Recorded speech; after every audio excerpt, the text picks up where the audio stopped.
Assalamualaikum warahmatullahi wabarakatuh. Perkenalkan, nama saya Mutia Prameswari.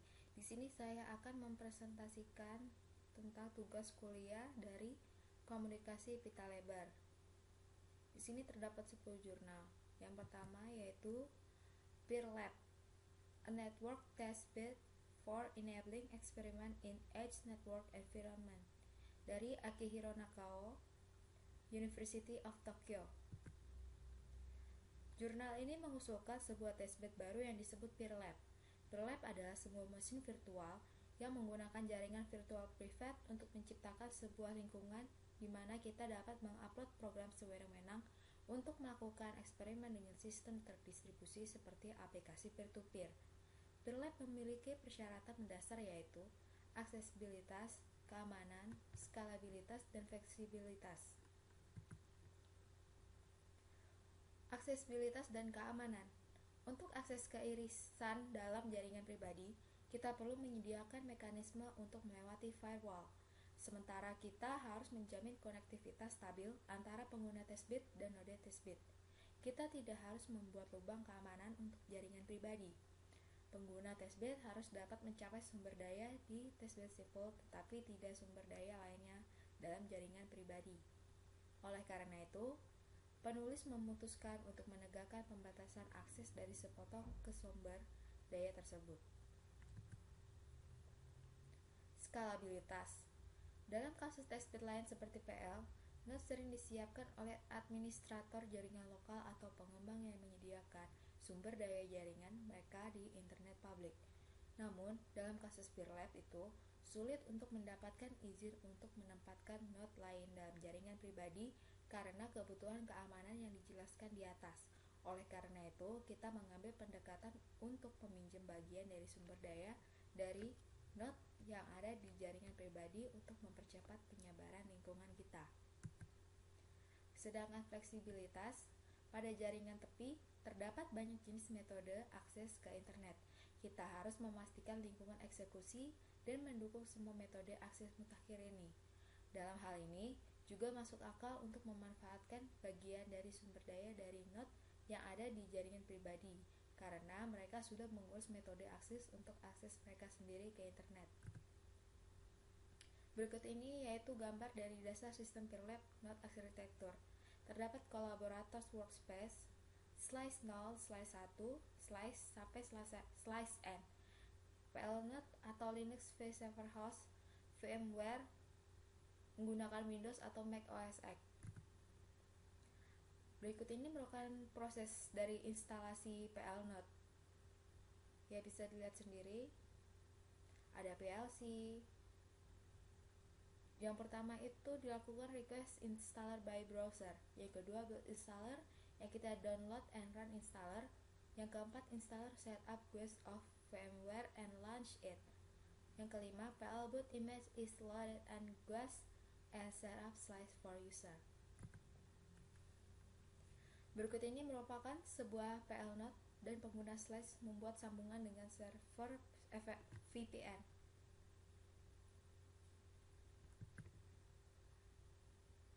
Sedangkan ini merupakan urutan pembentukan VPN antara slice pengguna dan simpul. Dari kesimpulan jurnal 1, ini telah merancang sebuah prototipe dari testbed jaringan baru yang disebut Peer Lab, yang telah ditingkatkan dari PL untuk memungkinkan jaringan percobaan tepi dalam jaringan pribadi. Desain arsitektur Peer Lab memenuhi persyaratan dasar aksesibilitas, keamanan, skalabilitas, dan fleksibilitas untuk testbed seperti untuk jaringan tepi. Kemudian penulis jurnal telah menerapkan prototipe Peer Lab dan melaporkan desain dan implementasi secara rinci. Kemudian jurnal 2 yang berjudul Dynamic IPsec VPN Architecture for Private Cloud Service, Quan Deng Go Yihye Liu, dari College of Computer Science, Neijiang Normal University, Neijiang 64100 from China. Di masa depan, berbagai jenis layanan cloud akan muncul. dan pengguna akan terhubung ke banyak penyedia layanan cloud dan menggunakan banyak layanan cloud secara bersamaan. Dengan demikian, jumlah NWS layanan cloud dihubungkan oleh IPsec VPN dapat meningkat. Arsitektur IPsec VPN. Terdapat hub and spoke IPsec VPN. Hub dan spoke IPsec VPN adalah model di mana setiap NW menghubungkan melalui IPsec ke hub GW dan berkomunikasi dengan lainnya NWS dengan menyampaikan melalui hub GW. Ini merupakan arsitektur dari hub and spoke IPsec VPN. Yang kedua ada full mesh IPsec VPN. Full mesh IPsec VPN adalah model di mana NWS terhubung satu sama lain secara langsung melalui IPsec dan berkomunikasi dengan NWS lain dengan menggunakan langsung TPsec. Ini merupakan arsitektur dari full mesh IPsec VPN. Kesimpulan dalam jurnal ini dijelaskan persyaratan untuk IPsec VPN, teknologi untuk menyusun CUOS pada jaringan terbuka untuk diterapkan ke layanan cloud. Kemudian mengklarifikasi masalah dua arsitektur IPsec VPN saat dalam hubungannya dengan persyaratan ini. Untuk mengatasi masalah ini, penulis mengusulkan arsitektur IPsec VPN baru yang didasarkan pada hub and spoke dan bipartite. Dengan usulan ini mungkin untuk layanan cloud menggunakan IPsec VPN untuk berubah menjadi arsitektur komputasi hybrid cloud. Jurnal ketiga yaitu Physical Layer Network Coding for VPN in TD-M-PON by Kikewa, Kam Hong-se, Lian Guangchen, Senior Member IEEE and Song Chang-liu, Fellow IEEE. Ini merupakan usulan VNC over TD-M-PON arsitektur. Bisa lihat di sini ada OLT dan ONU. Kemudian di tengahnya itu terdapat remote node. Usulan arsitektur VNC over TD-M-PON untuk semua optik aplikasi VPN, di mana RB adalah Red or Blue Coupler, TX Transmitter, RX Receiver, EB Electrical Fiber, and DP Decoding Process. Kesimpulan dari jurnal ini, untuk pertama kalinya penulis bereksperimental menunjukkan skema PNC optik dengan bebas dari kesalahan full duplex komunikasi melalui TD-M-PON untuk aplikasi VPN. Dengan menggunakan PNC, kapasitas untuk komunikasi antar ONU meningkat 100%, sedangkan hukuman daya tidak lebih dari 3 dB. Untuk 2 km panjang serat distribusi B bersama dengan 10⁻⁹, sebuah RN unik yang menggunakan sirkulator untuk mengurangi kerugian penyisipan lalu lintas antar ONU diusulkan. Penulis menunjukkan bahwa sinkronisasi dua tanggung jawab tidak diperlukan untuk skema. Skema yang diusulkan dapat direalisasikan dengan alat sederhana dan murah.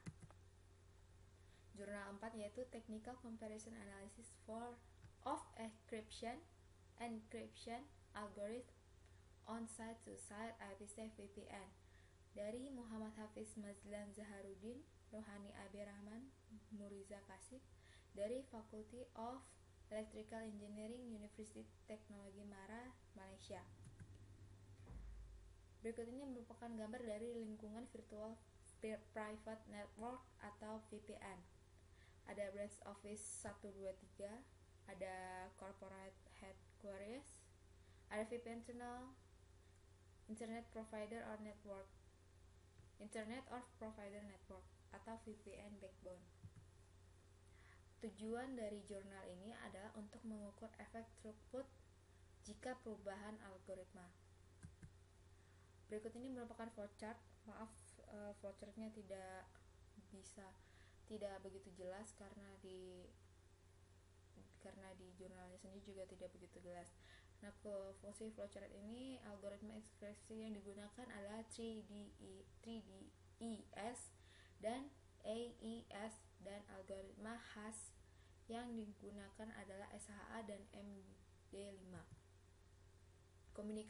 Kombinasi dari algoritma ini ditetapkan dan digunakan sebagai aturan AES256SHA1, AES256MD5, 3DES SHA1, 3DES MD5, dan non-apply. Berikut ini yaitu faktor-faktor dalam menentukan throughput, yaitu kecepatan link, delay propagasi, ukuran jendela, link keandalan, jaringan dan perangkat perantara kemacetan, jalur satuan transmisi maksimum. Kesimpulan hasil penelitian menunjukkan bahwa throughput AES256 algoritma MD5 memberikan throughput tertinggi daripada lainnya. Hal ini diikuti oleh AES256 SHA1, 3DES MD5, dan terakhir dengan 3DES SHA1. Hasil ini membuktikan bahwa AES256 melakukan lebih cepat daripada 3DES dan MD5 melakukan lebih cepat bahwa SHA1. Hal ini juga dapat disimpulkan bahwa throughput yang dapat dipengaruhi oleh ukuran file dan protokol yang digunakan. Mentransfer file yang lebih besar melalui jaringan memperlambat throughput. Hal ini juga membuktikan bahwa FTP melakukan lebih cepat daripada protokol HTTP. Jurnal 5 yaitu Configurable and Scalable All-Optical VPN in WDM-PON. Xiaofeng-Hu, Yang Zhang, Panchal, Ganzhao, Feli, and Yikaizu, senior member IEEE. Diagram skematik VPN struktur optik yang diusulkan dalam N panjang gelombang sistem WDM-PON digambarkan pada gambar.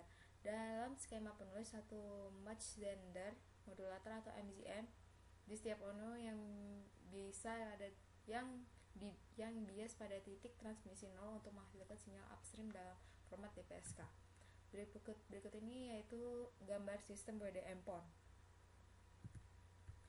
Penulis telah mengusulkan configurable dan scalable arsitektur optical VPN dalam 10 GB per second WDM-PON dan eksperimental menunjukkan optik transmisi data VPN dalam 5 tanggung jawab dengan data rate dari 1,25 gigabit per second.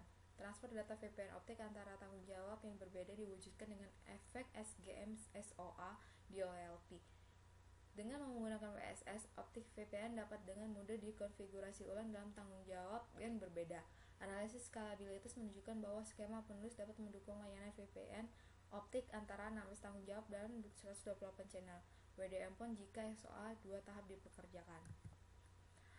Berikut ini merupakan jurnal ke-6 yang berjudul All Optical VPN in Optical OFDMA Best PON for Integration of Optical and Wireless Network or InFight. Jurnal 7 A Survey on Obvious Comparison of Firewall Policy in VPN. And Jurnal 8 An Effective Calibration of VoIP Internet Telephony Performance Using VPN Between PAC and PNS.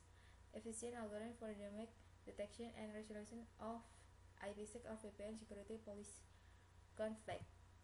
Dan yang terakhir adalah Measurement and Control of Packet Loss Probability for MPLS VPN Service. Dalam semua jurnal mengandung VPN. Yang saya bisa resume hanya 5 karena waktu yang terbatas. Saya mohon maaf tidak bisa menjelaskan 5 jurnal yang lainnya. Assalamualaikum warahmatullahi wabarakatuh.